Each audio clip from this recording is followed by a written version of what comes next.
No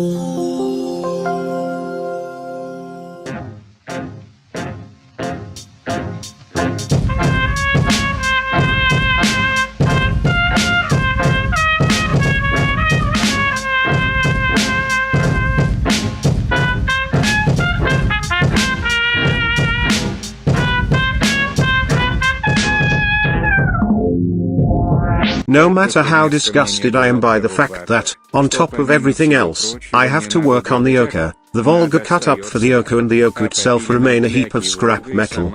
Just looking at it makes me want to cry. Yes, I wanted to do it at least for myself, but there are just dreadful aspects to this job that I didn't want to deal with without the basic necessary tools. You know, like at least a semi-automatic welding machine and a pipe bender, not to mention a cutting machine. So, forgive me, but this episode won't be about the turbo crap, and not even about the V8 shitbox. In this episode, we'll be making an A-arm for the Volga, and subsequently for the Oka. Why bother doing anything at all, you might ask? As I already mentioned, I need to attach the rear of the Volga to the Oka. But if the Oka ends 40 cm from the center of the rear wheel, the Volga has 80 cm from the wheel center to the rear spring mounts. I don't want springs with pieces of chassis sticking out of the Oka like ridiculous shafts by 40 cm. Therefore, the springs have to go. I chose the A-arm because I have never seen it installed on a Volga. So I'll find out why. To ensure proper logistics for these rust buckets within the yard, I had to use the Volga for its intended purpose and move a bench. Well, sod it. It's already rotten anyway. In fact, everything that gets into the video here is rotten.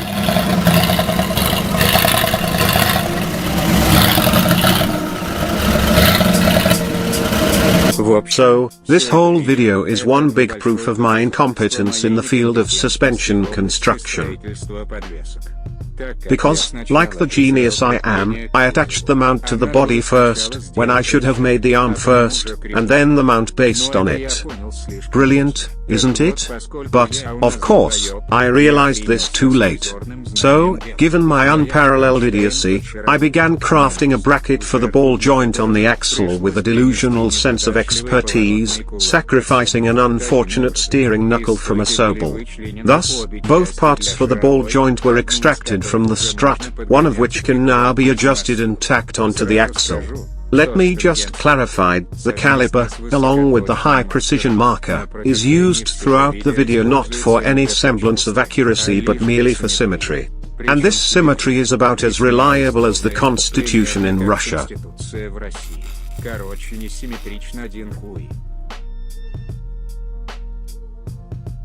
As for the brackets on the body, naturally, they are only held in place nominally for orientation.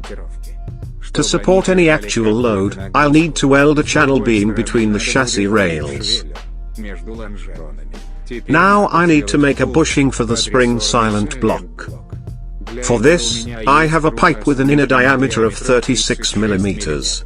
Next, I needed to at least roughly determine the length of the arm. But the two main rods of the arm will be welded to the bushings not directly, but through a small piece of pipe. Not because it's better that way, but because, having chosen such an absurd method of fabrication, it turned out to be more convenient for me.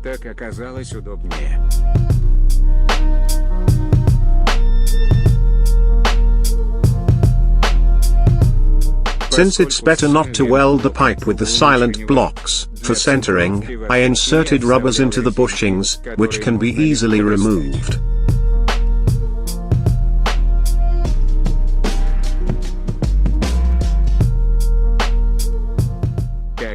As you've probably guessed, I'll be bending the pipe in the most idiotic way possible. All that's left is to tack and weld it. So there you have it. Another day, another bout of despair and delusion in the world of automotive so-called repair.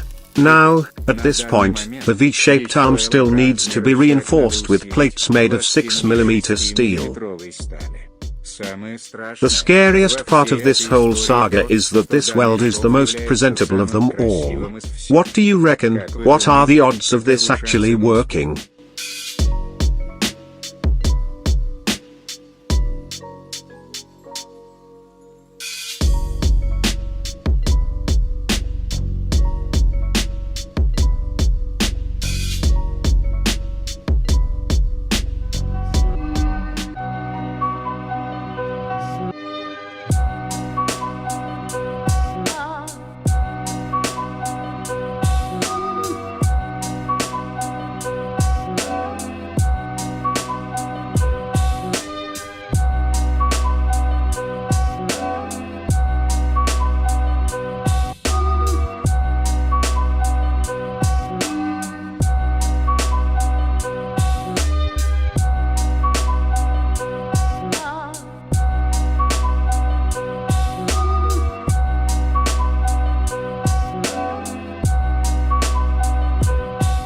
Just one step left, and our shit-shaped arm is complete.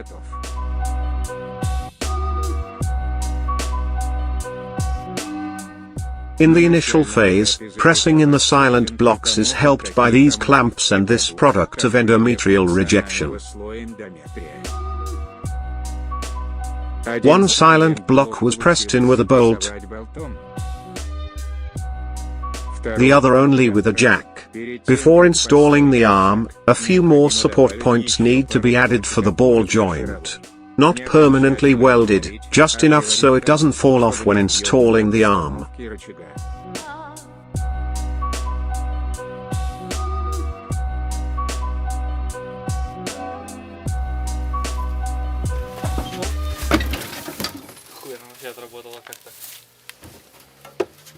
As you can see from this highly scientific test, the suspension doesn't work. It's not supposed to. With this shoddy control arm, the axle moves along a different trajectory than it would with leaf springs. So, next time, we need to attach longitudinal rods instead of springs. Unfortunately, I didn't accomplish much during this jaunt to the village. Making a suspension out of mud and straw is quite challenging. I'd rather do 1500 push-ups than deal with all this nonsense. By the way, many of you often ask about the Ural. Well, the Ural is knackered. The engine has been overhauled, but the cylinder heads are shot. In the right head, the intake valve guide broke, and the pieces mangled the head from the inside. And since this episode is already so disheartening that nothing can make it worse, we decided to compare two wrecks with semi-American engines. You'd think these heaps could only be compared in terms of rust, but their engines are roughly equally pathetic, and they weigh about the same, with the only difference being that the Volga had about 200 kilograms of junk in the boot, like 2 boxes of Soviet tools, 2 sets of wrenches, 2 jacks, and a bunch of other garbage.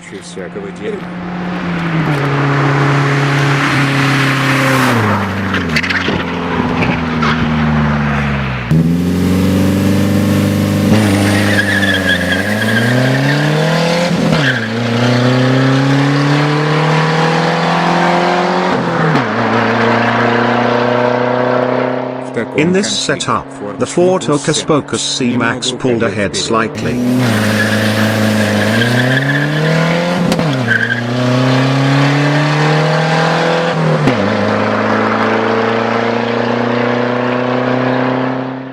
But when we compensated for the junk in the Volga's boot, the situation changed a bit, and it became clear that they drive exactly the same. With the only difference being that the Ford is more geared towards people, and the Volga towards poor people. Thank you for watching, and a huge thanks for the support.